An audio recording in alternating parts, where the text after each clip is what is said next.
Hello and welcome to बवाल banking classes. आज हम लोग जीआईबी में पेपर 4 जो कि है RBWM, इसमें हम लोग नए सिलेबस के हिसाब से यूनिट 4 या चैप्टर 4 करेंगे जिसका नाम है ब्रांच प्रॉफिटेबिलिटी। ये थोड़ा बड़ा चैप्टर है, इसको 3 पार्ट में किया हुआ है। पहले आज पार्ट 1 डिस्कस करेंगे। तो पहला क्या है, व्हाट इज़ बैंकिंग सिस्टम। तो बैंकिंग जो है बेसिकली वो डिफाइन करी गई है BR एक्ट 1949 में, जिसमें सेक्शन 5(1) जो BR एक्ट का है वो बताता है कि बैंकिंग क्या है, accepting the deposit for the purpose of lending और इन्वेस्टमेंट। ठीक है, डिपॉजिट कहाँ से एक्सेप्ट कर रहे हैं, पब्लिक से, और रीपे कब कर रहे हैं, डिमांड पे या अदरवाइज, मतलब टाइम के बेसिस पर, यूजिंग व्हाट, चेक, ड्राफ्ट या अदरवाइज। ठीक है। सेक्शन 5(1) बोलता है आगे, बैंकिंग कंपनी को डिफाइन करता है कि ऐसे कंपनी जो कि बिजनेस ऑफ बैंकिंग को ट्रांजैक्ट करता हो इंडिया के अंदर। Section 6 of the BR act बताता है कि वो सारी एक्टिविटीज़ जो कि बैंक्स ऑथराइज हैं कैरी आउट करने के लिए। साथ ही साथ जो मॉडर्न डे बैंकिंग है उसमें और भी कई प्रकार की एक्टिविटीज़ जुड़ चुकी हैं, उनके बारे में बताता है।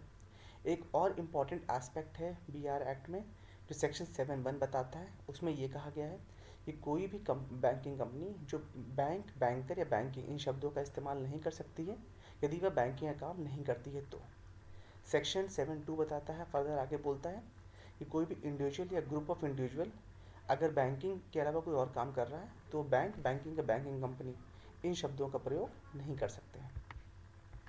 Please note that this video is for educational purposes only, so please go through the copyright disclaimer once.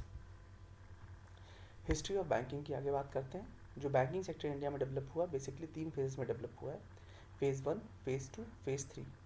तो फेज़ 1 जो था वो 1770 से लेकर के 1969 क्यों मार्क किया गया है, क्योंकि यहाँ से हमने नेशनलाइजेशन शुरू कर दिया था। तो 1770 से लेकर 1969 तक एक फेज़ 1 माना गया है।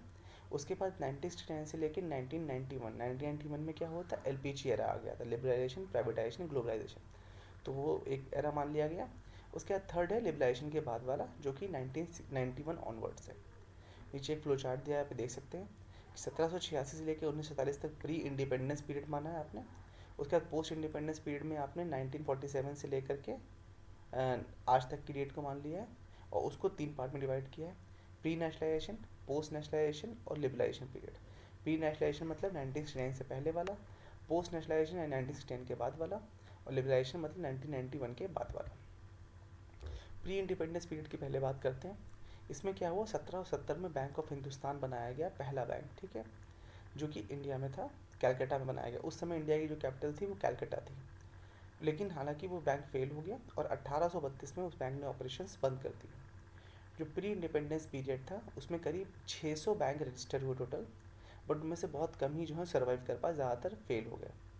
बैंक ऑफ हिंदुस्तान के बाद इंडिया के अंदर कुछ और बैंक भी बने, जैसे जनरल बैंक ऑफ इंडिया बना 1786 में, लेकिन 1791 में बंद हो गया। औध कमर्शियल बैंक बना 1881 में, लेकिन 1958 में बंद हो गया।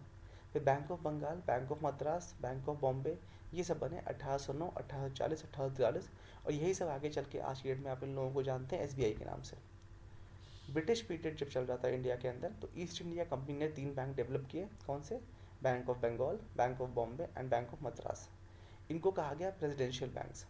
ये जो बैंक थे इनको बाद में एक सिंगल बैंक में मर्ज कर दिया गया 1921 में, जिसको कहा गया imperial bank of India.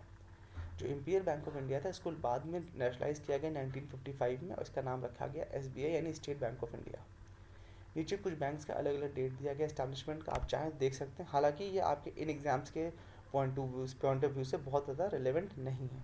Allahabad bank 1865 में, PNB 1894 में, बैंक ऑफ इंडिया 1906 में, बैंक ऑफ बड़ौदा 1908 में। ये चाहे तो आप इसका स्क्रीनशॉट ले सकते हैं।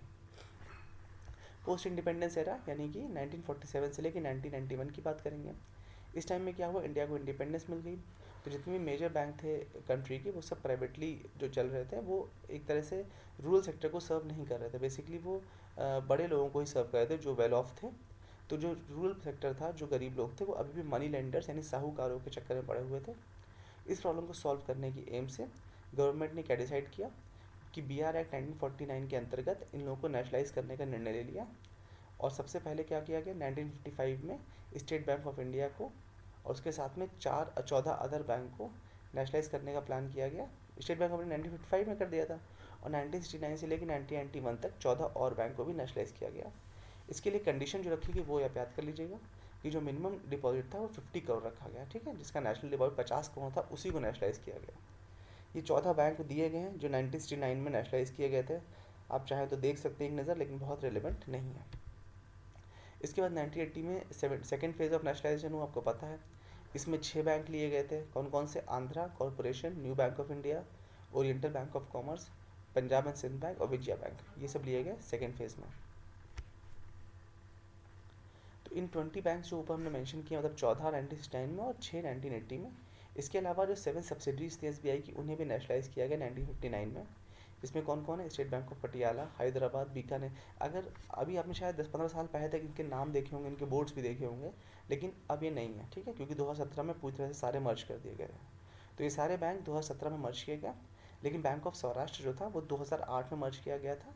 बैंक ऑफ इंदौर और जो था वो 2010 में मर्ज किया गया था, ठीक है, बाकी 2017 में किए गए। उसके बाद आता है लिबरलाइजेशन पीरियड, यानी 1991 से लेके अभी तक का।